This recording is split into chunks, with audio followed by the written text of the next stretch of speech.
El hombre que se cree absolutamente bueno es por esa misma razón el más peligroso de todos. Carl Jung, Aion.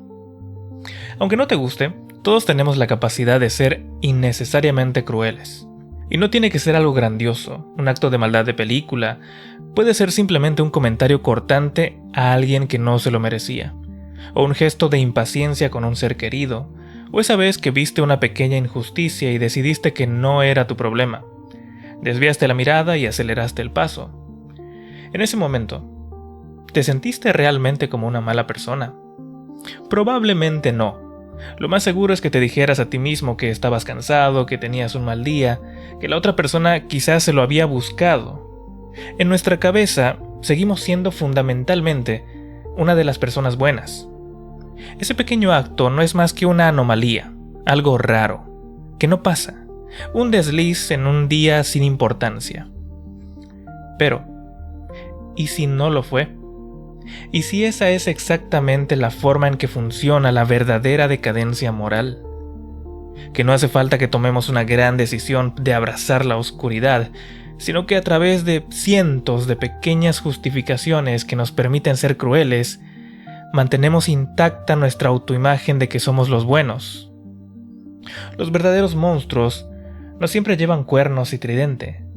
A veces, el monstruo más peligroso es el que vive en nuestra mente, el que nos susurra al oído de que nuestras buenas intenciones son suficientes, que no importa tanto lo que hagamos en realidad porque en el interior somos los buenos. Seguro te has dado cuenta de que gran parte del día estamos funcionando en piloto automático. Nos levantamos, nos vestimos, vamos a trabajar, usamos las mismas rutas, comemos. Las decisiones son mínimas. Y eso en parte está bien porque el cerebro guarda energía para lo que considera importante. El problema es que muy a menudo ponemos nuestra moral, la moralidad, en ese mismo piloto automático. Cuando entramos en una habitación, el comportamiento suele cambiar ligeramente dependiendo de quién esté allí. Con un grupo de amigos, es fácil que te encuentres haciendo bromas más de lo normal. Pero en un círculo social al que quieres impresionar, probablemente suavices tus opiniones sobre algún tema polémico o incluso adoptes las opiniones de los demás para así poder encajar. Y no es que hayamos decidido traicionar nuestros principios. De hecho, probablemente ni siquiera nos demos cuenta en qué momento hicimos el cambio. Es que en ese momento la prioridad del piloto automático no es ser ético. Lo que quiere es simplemente evitar la fricción, ser aceptado, no complicarse la vida. La cuestión de lo correcto o lo incorrecto ni siquiera aparece en el radar, porque en ese momento es simplemente irrelevante. Esta es la primera grieta. Nuestros valores empiezan a sentirse como algo abstracto, como meras ideas, algo teórico. Son cosas en las que creemos en general, pero que no tienen por qué aplicarse a esta cena en particular, a esta conversación incómoda, a esta pequeña oportunidad donde puedo quedar bien. Y así, poco a poco, vamos creando una personalidad para cada ocasión.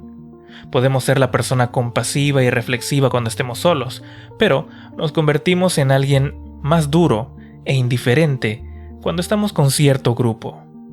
Y el piloto automático se vuelve tan bueno cambiando de máscara que en algún momento dejamos de notar esa contradicción. El problema es que el piloto automático siempre toma el camino de menor resistencia. Está en su naturaleza.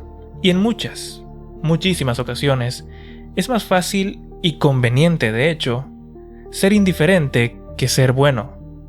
Es más fácil reírse del chiste cruel que defender a la víctima. Es más fácil ignorar al que pide ayuda que detenerse y dar una mano.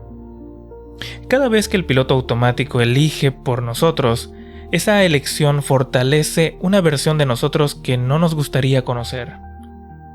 Pero somos seres inteligentes. En algún nivel inconsciente, logramos notar esa grieta, esa distancia entre la persona que aspiramos ser y la que en realidad somos cada día. Y esa contradicción es incómoda. Aquí es donde entra en juego la segunda fase. Esta es mucho más activa y es más peligrosa. nos convertimos en creadores de nuestras propias excusas. En lugar de cambiar nuestro comportamiento para que se ajuste a los valores, nos construimos un cuento, una excusa interna para justificar por qué nuestro comportamiento no es tan malo como parece. Y la herramienta más poderosa para construir ese cuento es la fantasía de la bondad futura. Todos la tenemos. Es esa película que proyectamos en la mente donde somos los héroes. El día que ganemos la lotería vamos a donar varios millones a la caridad. Cuando tengamos más tiempo, seremos voluntarios en un refugio. El día que finalmente tengamos poder e influencia, ahí vamos a luchar por los oprimidos. Fantaseamos con discursos elocuentes, con actos de generosidad deslumbrantes, con un heroísmo que va a cambiar el mundo. Y esta fantasía es tan increíblemente seductora, es tan vívida, que casi se siente real. Es como si ya hubiéramos hecho esas grandes obras, y eso nos da una especie de crédito moral por adelantado. ¿Qué significa esto? Que casi sin quererlo, nos imaginamos tan buenos, tan nobles, tan heroicos en el futuro, que las pequeñas crueldades que cometemos en el presente parecen insignificantes, porque después de todo en el futuro seré bondadoso, seré bueno, seré grandioso. Mientras el director de tu película interna prepara esa futura escena de gloria, el actor, o sea, nosotros mismos aquí y ahora, le podemos estar gritando a un empleado por un error trivial, o podemos estar ignorando la llamada de un amigo que necesita ayuda, o quizás difundiendo un chisme malicioso. Pero esos actos se sienten insignificantes, casi invisibles, cuando los comparamos con la grandeza de lo buenos que seremos en el futuro. Esas pequeñas maldades son el pequeño gasto que nos podemos permitir gracias al inmenso capital de nuestras tan nobles intenciones en el futuro. Es una obra del autoengaño. Nos convencemos de que somos tan buenas personas con tan buenas intenciones mientras actuamos con mezquindad constante. El brillo de esa fantasía moral nos ciega a la realidad de nuestra brutalidad cotidiana. Y así, dejamos de ser buenos en la realidad y lo dejamos para el futuro. Un futuro que convenientemente nunca llega. Pero, ¿qué pasa cuando las justificaciones ya no son suficientes? ¿Qué ocurre cuando la contradicción entre lo que creemos que somos y lo que en verdad hacemos es tan evidente que ni siquiera la fantasía más grande puede ocultarla?